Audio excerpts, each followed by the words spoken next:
Bertha est au centre d'hébergement depuis qu'elle est en chaise roulante après avoir eu une paralysie des membres inférieurs. La première année, ses deux enfants, Hamida et Raoul, s'occupaient bien d'elle, mais par la suite, ils l'ont mis en hébergement pour les meilleures conditions et les meilleurs encadrements. Ils passaient la voir de temps en temps, puis au fil des jours voire des ans, ils ont cessé les visites. Au début, Bertha demandait aux préposés de les appeler afin qu'elles prennent de leurs nouvelles, mais par la suite les numéros ont cessé de fonctionner. Conclusion, Hamida et Raoul sont non joignables. Ils ont cessé les paiements au centre d'hébergement pour la prise en charge de leur mère. Heureusement que la sœur de Bertha, Jerry, a toujours été présent dans sa vie. C'est elle qui a pris la relève. Bertha lui donnait l'accès à son compte bancaire depuis plus de 9 ans. Bertha a sa pension vieillesse qui lui permet de vivre à l'abri du besoin. Sa résidence a été vendue par ses enfants, mais Bertha n'a jamais eu un seul centime de l'argent de la vente, et c'est grâce à Jerry qu'elle a eu l'information de la vente. Jerry a eu à contacter ses neveux quelques fois et par la suite le silence total. Ils ne sont plus joignables. Bertha a des problèmes au niveau de ses jambes, mais pas à son cerveau. Elle mène sa vie tranquille au centre. Elle participe quotidiennement aux activités internes dans la résidence, à savoir jouer au bingo, aux cartes. Elle tricote, dirige la messe le samedi et joue aussi à la loto et participe par moments aux activités à l'extérieur de sa résidence. Puis un jour, Jerry lui apprend qu'elle a gagné à la loto d'un montant de 5 millions. Bertha n'en revient pas donc après 7 ans sans découragement. Avec beaucoup de patience, Dieu a exaucé ses prières. Elle est aux anges. Elle embrasse Jerry au point de l'étouffer. Les organisateurs ont remis le prix au centre d'hébergement et l'événement est médiatisé. Bertha est joyeuse et plus encore ses amis du centre. 2 semaines plus tard, Bertha reçoit la visite de ses enfants après 9 ans sans nouvelles. Elle est confuse, pleure de joie. Remercie le Seigneur pour les merveilles qu'il ne cesse d'accomplir dans sa vie. Elle est débordante de joie, fait des bruits fous dans sa chambre. Les autres résidents se précipitent autour d'elle, elle fait des présentations et par la suite, une accalmie.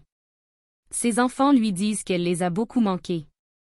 Ils expliquent à Bertha qu'ils viennent de retourner au pays après leur long séjour en prison en Thaïlande pour une histoire de meurtre à la sortie d'un restaurant. Étant donné qu'ils avaient mangé dans ce restaurant le soir du meurtre, n'ayant pas d'alibi solide et en plus qu'étant des étrangers, on les a accusés injustement. Hamida se met à genoux devant sa mère Bertha et déclare « Maman, tu ne peux pas imaginer la souffrance dans laquelle nous avons vécu. Nous dormions dans les cellules infestées, pas de lit. Tout le monde se couche au sol et pire encore la nourriture. Lorsque tu parviens, en dehors d'avaler ta salive de trouver de quoi manger, tu te mets à genoux pour remercier le bon Dieu. Si je me déshabille, faisant mine de le faire et sa mère le stoppe, l'horreur que j'ai sur la peau est incroyable et une larme tombe de sa joue. Maman, j'apprécie chaque seconde que je passe à l'extérieur. Nous allons rattraper tout le temps perdu à cause de la prison. » Bertha est tellement émue par le récit de ses enfants et remercie le ciel de les avoir ramenés vivants. Elle leur signe un chèque de 5 000 $ pour les aider à partir du nouveau pied le temps de se prendre en main et ses enfants prennent congé. Bertha, toujours débordante de joie, appelle Jerry et leur conte l'histoire. Jerry lui dit qu'elle n'a rien entendu de tel. À la prochaine visite de Jerry au centre, elle regarde les caméras dissimulées dans la chambre de Bertha et se rend compte que Raoul est allongé de dos sur le lit de Bertha avec un large sourire. Bertha est sortie de la chambre accompagnée pour la visite médicale. Raoul dit à son frère « Je savais que tu étais un comédien, mais tu as élevé le niveau car la vieille a tout gobé ton histoire. » Il se frotte les mains en disant que la poule aux œufs d'or s'est mise à répondre. Jerry est horrifié mais n'en dit rien à sa sœur Bertha mais écourte sa visite pour ne pas exploser de qu'elle venait d'écouter. Puis elle multiplie les visites auprès de Bertha dans l'espoir de rencontrer ses neveux et cela porte fruit.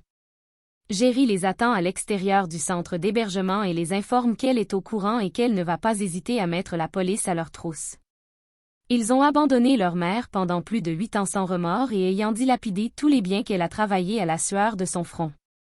Sans la laisser terminer, Raoul dit qu'elle a travaillé avec leur père. Jerry lui dit étant donné que ton fameux père est encore vivant, pour quelle raison es-tu encore là? Ils répondent ce vieux croulant n'a rien à leur offrir. Jerry les demande de se tenir à l'écart de Bertha. Raoul dit que sa mère a gagné des millions et ce sont ses enfants qui demeurent les ayants droit pour sa gouverne. Les jours suivants furent très difficiles pour Jerry. Elle ne comprend pas l'attitude de ses neveux qui sont des adultes. Hamida a 29 ans et Raoul 33 ans. Ils sont insensibles et inhumains. Quelques mois plus tard, Jerry est victime d'agression ou plutôt les agresseurs sont devenus des victimes car Jerry ne les a pas ratés. De par sa formation professionnelle, elle les a copieusement tabassés. Jerry ne porte pas plainte. Jerry conte l'histoire à Bertha à la suite du bleu qu'elle avait sur le visage et qui n'était pas passé inaperçu. Bertha n'est pas étonnée de l'agression et est contente car sa sœur s'en est bien sortie. Bertha lui dit qu'elle a les problèmes au niveau de ses pieds et non au niveau de son cerveau malgré son âge. Lorsque mes enfants ont débarqué ici et ils m'ont raconté leurs mésaventures, sur le coup d'émotion, j'ai cru à leur histoire. Mon amour maternel avait pris le dessus. Après leur départ, je me suis posé 1001 questions et la même réponse est revenue. L'argent. En plus les deux étaient bien habillés et en bon point. Donc le récit ne collait. Lorsqu'ils m'ont posé leurs besoins d'argent, je leur ai dit que je ne travaillais pas et ça fait des années que je vis uniquement avec ma pension et Raoul m'a répondu, et pourtant tu es riche. Plus aucun doute pour moi. Bertha conclut en disant, je savais que l'histoire n'est pas terminée. J'ignorais le dénouement jusqu'à ce que tu me parles de ton agression. Hamida et Raoul pensent que tu leur fais d'ombre dans leur quête. Je profite de cet instant pour t'annoncer que j'ai changé mon testament. Si je meurs avant toi, ce qui est mon souhait, tu prendras bien soin de toi. Nous devrions prendre soin de nous comme Raoul et Hamida. Étant toute petite, tu rêvais de faire le saut en parachute, alors prends rendez-vous et je t'attendrai au sol avec la foule pour t'acclamer Jerry. Que pensez-vous de cette histoire? Commentez, partagez, likez et abonnez-vous si c'est la première fois sur ma page. Merci.